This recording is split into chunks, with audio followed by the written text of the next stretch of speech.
Assalamualaikum Bu Tani, selamat pagi. Mohon izin saya minta waktunya sebentar Bu. Waalaikumsalam, selamat pagi juga Pak Sartono. Adakah yang bisa saya bantu Pak Sartono? Bu, terima kasih Bu. Gini Bu, dalam program pendidikan guru penggerak ini saya memperoleh tugas untuk mewawancarai kepala sekolah tentang cara dan proses seorang kepala sekolah selaku pemimpin institusi dalam mengambil keputusan terkait berbagai permasalahan dan kepentingan berdasarkan nilai-nilai kebajikan yang diyakini warga sekolah, Bu. Terima kasih Pak Sartono. Kami sebagai kepala sekolah di dalam mengambil keputusan nilai-nilai yang diyakini warga sekolah. Kebetulan ini kami punya kasus khususnya kelas 1 Pak Sartono ini. Ada anak yang inklusif atau berkebutuhan khusus. Ini bisa kami angkat Pak Sartono. Iya Bu, jadi di modul ini saat ini kami mempelajari berisi tentang pengambilan keputusan Bu, yaitu berbasis nilai-nilai kebajikan sebagai seorang pemimpin. Yang ingin saya tanyakan Bu, selama ini bagaimana Ibu dapat mengidentifikasi kasus-kasus atau permasalahan yang merupakan dilema etika atau bujukan moral Bu?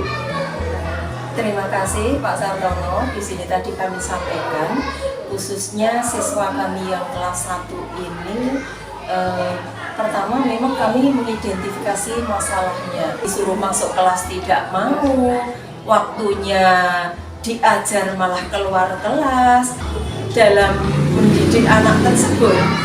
Namun bagaimanapun karena kita juga harus bisa dan mampu menerima anak inklusif seperti itu, jadi ya merupakan tantangan seorang guru Pak Sartono. Artinya bagaimana selama ini Ibu menjalankan pengambilan keputusan di sekolah, terutama untuk kasus-kasus di mana ada dua kepentingan yang sama-sama benar atau sama-sama mengandung nilai kebajikan Bu? Sama-sama dua kepentingan yang sama-sama benarnya. Ini yang merupakan dilema bagi kita sebagai seorang kepala sekolah, juga seorang guru kelas apabila ada masalah seperti ini. Jadi kami berusaha untuk berkolaborasi dengan berbagai pihak Pak Sartono, dengan teman-teman, dengan khususnya orang tua siswa, dengan komite.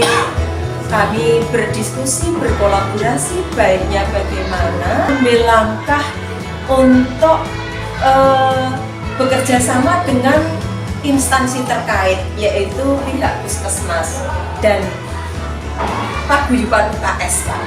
Dan akhirnya ada tindak lanjut, kemudian disarankan untuk melangkah ke yang lebih baik untuk berkonsultasi dengan dokter, khususnya dokter jiwa. Gitu Pak Sartono.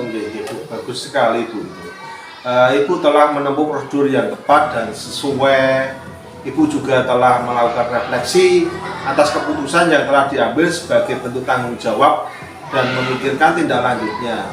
Bagi saya hal tersebut merupakan tindakan yang dapat dicontoh Bu. Selanjutnya, hal apa saja yang selama ini Ibu anggap efektif dalam pengambilan keputusan pada kasus-kasus dilema etika tersebut Bu? Ini adalah siswa kami yang kebetulan juga putra dari guru kami sendiri, sehingga di satu sisi kami juga memperhatikan bapak ibu guru, di satu sisi memperhatikan bahwa beliau juga orang tua siswa supaya tidak menyinggung perasaan.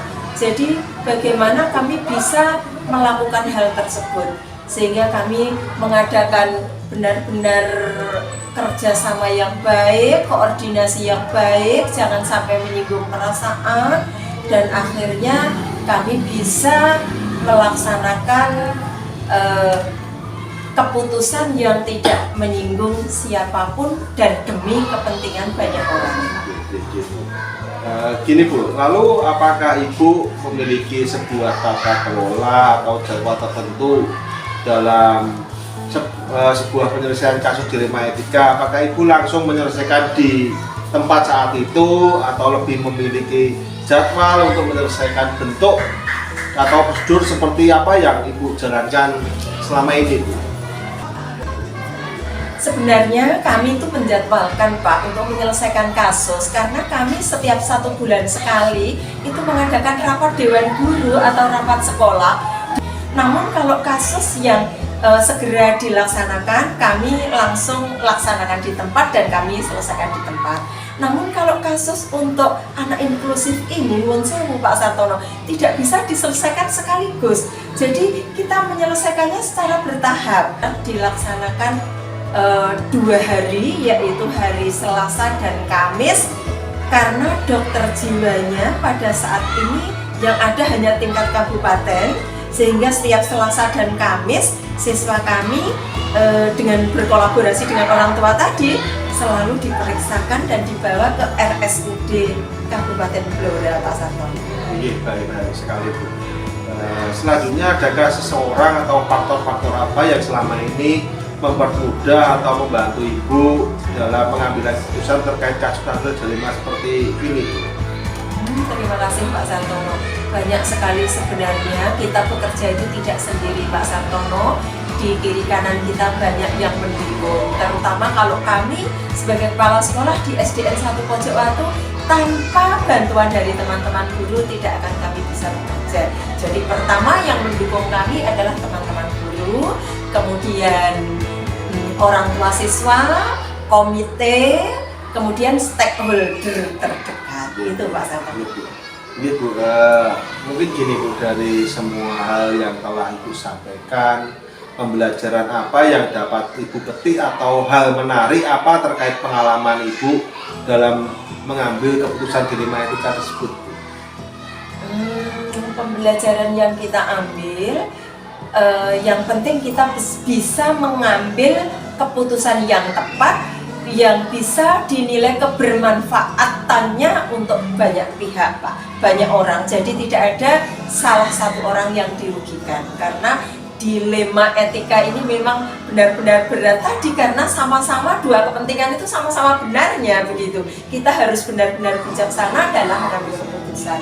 Assalamualaikum Bu Grace, selamat siang. Waalaikumsalam Pak Santo. Ketika saya minta waktu itu sebentar dengan kesibukan Bu Grace sebagai kepala sekolah di SDN 1 Raguan. Ini saya minta waktu karena gini Bu, saya ini adalah dalam program pendidikan guru pembina ini saya memperoleh tugas untuk mewawancarai kepala sekolah tentang cara dan proses seorang kepala sekolah selaku pemimpin institusi dalam mengambil keputusan terkait berbagai permasalahan dan kepentingan berdasarkan nilai-nilai kebajikan yang diyakini di sekolah tersebut.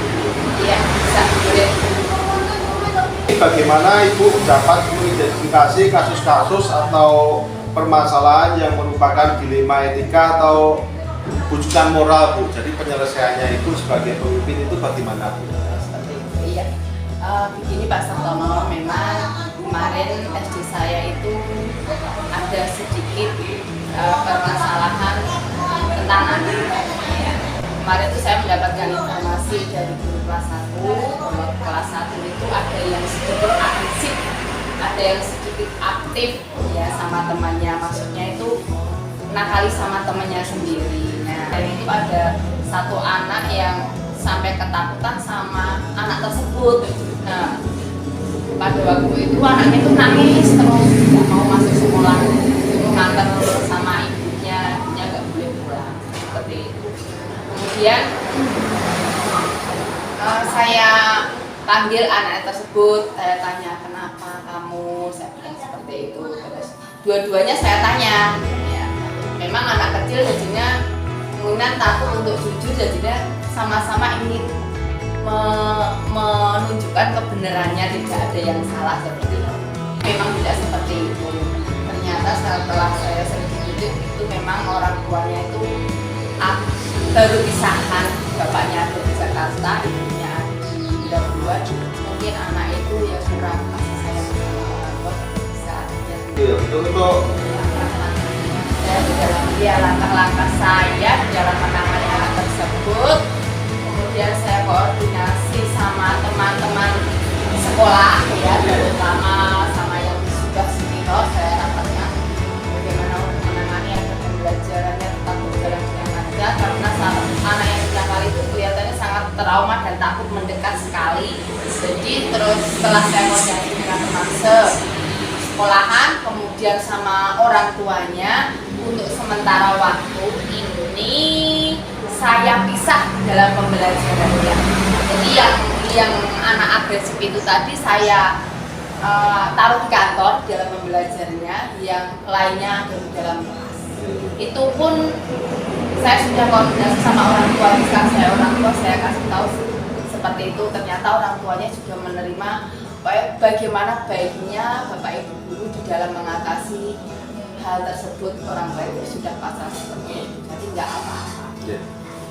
Jadi Bu ya, penyelesaiannya pengambilan keputusan di sekolah itu terutama untuk kasus-kasus di mana ada dua kepentingan yang sama-sama benar atau sama-sama salah mengambil nilai kebajikan itu, jadi udah dengan kondisi yang baik. Sudah saya bisa. Ternyata nggak ada, mungkin saling merasa kehilangan. Akhirnya yang dinakali tersebut itu meminta untuk temannya tadi untuk kembali ke kelas untuk belajar bersama, terus saling memaafkan dan akhirnya rukun sampai sekarang. Alhamdulillah seperti itu. Jadi bagus sekali Bu dalam mengambil kebijakan Ibu untuk menempuh prosedur yang tepat dan sesuai. Ibu juga telah melakukan refleksi atau keputusan yang telah diambil sebagai bentuk tanggung jawab dan memikirkan tindak lanjutnya. Bagi saya, ya hal tersebut merupakan tindakan yang dapat dicontoh Bu. Selanjutnya, hal yang saya selama ini Ibu anggap efektif dalam pengambilan keputusan pada kasus-kasus dilema etika tersebut. Begini Bu, kemudian hal apa saja yang selama ini merupakan tantangan dalam pengambilan keputusan pada kasus-kasus dilema etika seperti itu Bu? Tantangannya kemarin itu memang anaknya tuh menangis terus, dan yang satunya tidak mau jujur, ya seperti itu. Jadi saya rayu, saya semua berbaik dulu untuk merayunya, ya itu kembali lagi. Untuk lalu apakah Ibu memiliki sebuah tata kelola atau jadwal tertentu dalam sebuah penyelesaian kasus dilema etika? Apakah Ibu langsung menyelesaikan di tempat atau memiliki sebuah jadwal untuk menyelesaikannya?